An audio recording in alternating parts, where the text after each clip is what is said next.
Ушу Кудайдын жерге түшкөнүнүн далилдери инопланетандарды азыр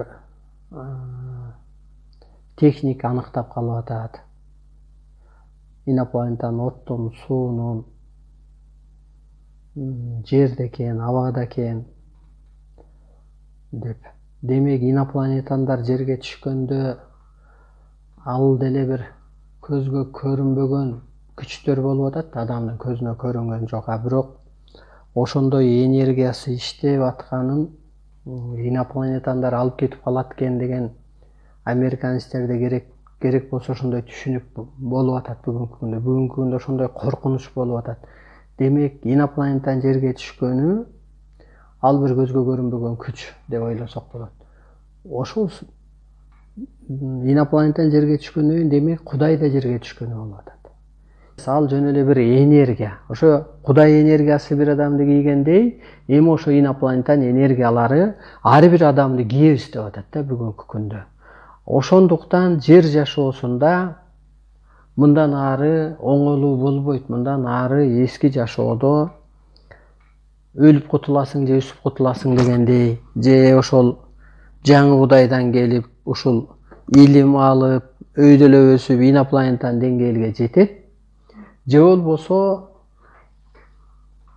ошол адамдар, жерде жашап аткан адамдар өлөт. Табият ордунан, табият планетасынан, жер планетасынан орду жоюлат. Жердик адам, укугу жок адам керек болсо бирөөнү барып өлтүрүп коюп атпайбы, жанын алып. Керек болсо бирөөнү басып эле жеп коеюн деп атат. Ушундай бузулуп, Кудайга, ааламга туура келбей калган кезде Кудай келди дагы, инопланетандар келди дагы, эми бул жашоону жойгон атат. Өссөңөр, өсүп кеттиңер, ушу улуулукту угуп, умтулууга милдеттүүсүңөр. Ушун үчүн сүйлөп коюп атабыз да YouTube'дан. Өсүп аткандар көп, түшүнүп аткандар көп. Бүгүнкү күндө колубуздун жеткен жери мындай материалдык жактан мүмкүнчүлүгүбүз ушул болуп атат. Айланып дүйнө багытын сурап келип, дүйнөгө бийлик жүргүзүп, көрүнө болуп калган кезде бул сөздөрдү окумуштуулар иликтейт, элине жеткирет. Журналисттер иликтейт, элине жеткирет. Саясатчылар ушу менен гана сакталып калат. Ошондуктан сүйлөп коюп атам. Ошол үчүн бул дүйнөгө мына өзүңөр күбө болуп атасыңар, күнүгө кырсык, күнүгө азап, күнүгө ургуш, тынчтык жок, жер эне деле тынчыбай атат, табият деле тынчыбай атат, оорулар көбөйдү, өлүм көп, түйшүк көбөйдү, жан эле сактап калуу, жөн эле бир баягы жан сактоо оор, мына квартира 35 000 сомго чыкты дейт бир айга. Бир однокомнатный квартира. Аны ким иштеп табат? Бир үй бүлө иштеп таппайт 35 000 сомду. Ошо сыяктуу бир аябай бир оорчулук күндөр келди. Эмнеге келди дегенде, могу эски цивилизация жашоодон, могу ошо аял эркек жашоодон жаңы цивилизацияга өтчү жаңы Кудайдын талабы ушул болуп атат. Кудай деле өз тартиби менен иштейт. Адамдарды эми майлы, жакшы жашап атыпсыңар деп эле күлүп койбойт. Туура эмес болсо ал милдеткер да, өткөргөнгө, өстүргөнгө. Ошондуктан бул дүйнөгө кайра бир кыры тозоктун келиши, жашоонун оорулушу, адам өз касиетин жоготуп ийген, өз адамдык сапатын жоготуп ийген,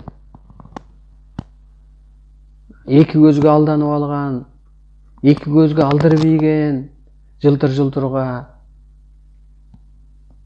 Ошондуктан муну өстүрүү гана калды. Адам өскөндө ал арбай адамды кийет дагы, арбайда эмне керемет болсо жаңы доордо, адамда ошол керемет болуп калат. Арбай өлбөс болгондой, адам да өлбөс болуп калат.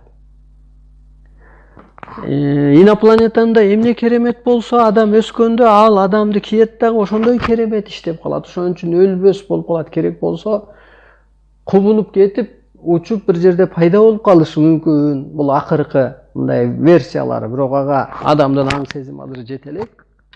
Бул улуулук мыйзамынан башка адамзатты эч нерсе куткарбайт.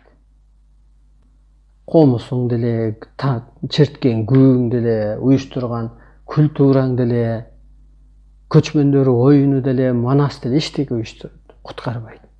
Эски агым диндер да куткарбайт. Эски саясат да куткарбайт. Ошондуктан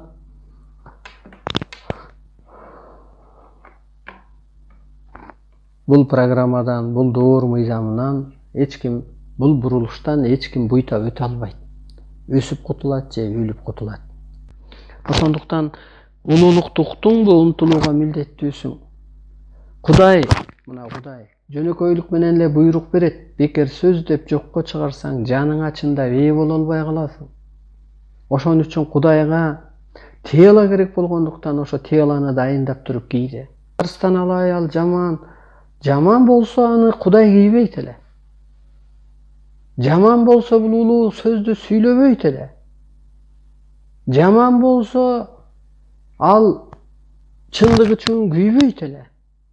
Жаман болсо адамды улуулукка өктөбөйт эле. Жаман адам жаманга тартат да. Шайтан азгырат дегендей. Эне атаңды жокко чыгара албагандай, бул кишини ааламдан буйрулдубу, муну жокко чыгара албайсың. Ааламдан буйрулдубу, ошончо акылы, сезими, туюму, адам көрбөгөндү көргөнү, колго кармалбаганды сезгени, кулакка угулбаганды укканы, мында башка керемет бар. Баягы бала тарбиялаганда эми ошо жаңы Кудайга деле аябай оор болот экен деп атам. Баягы тамга тааныбаган байкелер, эжелер түбү көргүл айткан, эмне тааныбай атасың? Бул бир эле могу деген тамга да. Кече эле окубадык беле дейт.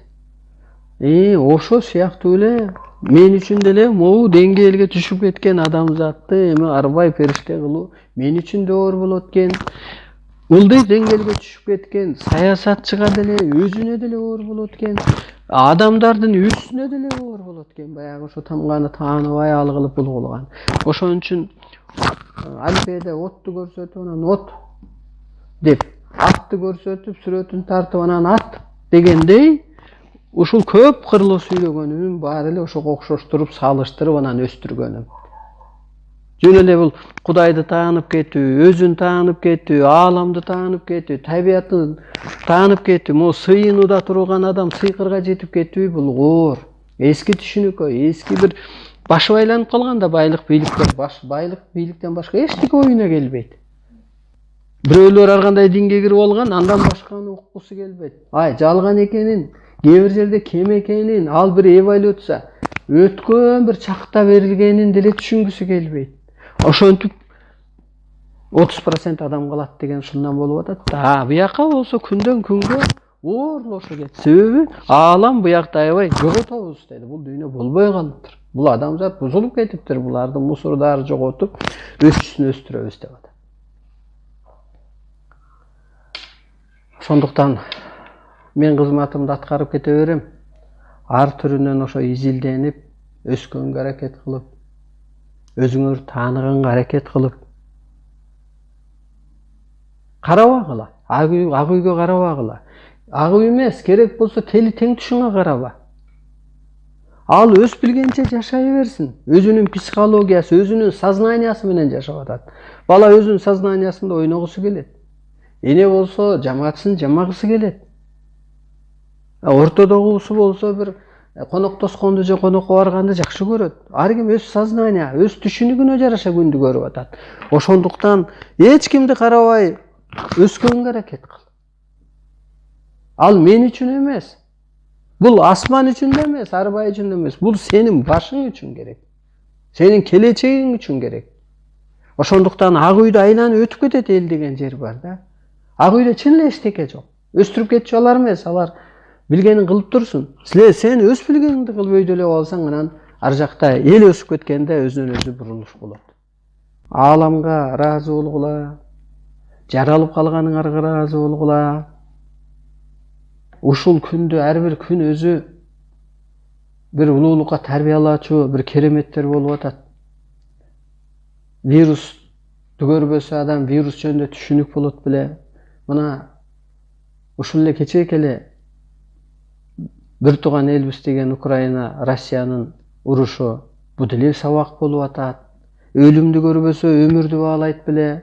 Мобилизациядан качып жөнөйт беле. Ошо жакта отурукташып калган гражданство алган балдар качып жөнөйт беле. Ушунун баары бул эскертүү, мунун баары өйдөлөө, мунун баары көзүңдү ач деген белги. Ошо кырсык деле өзү жөн эмес.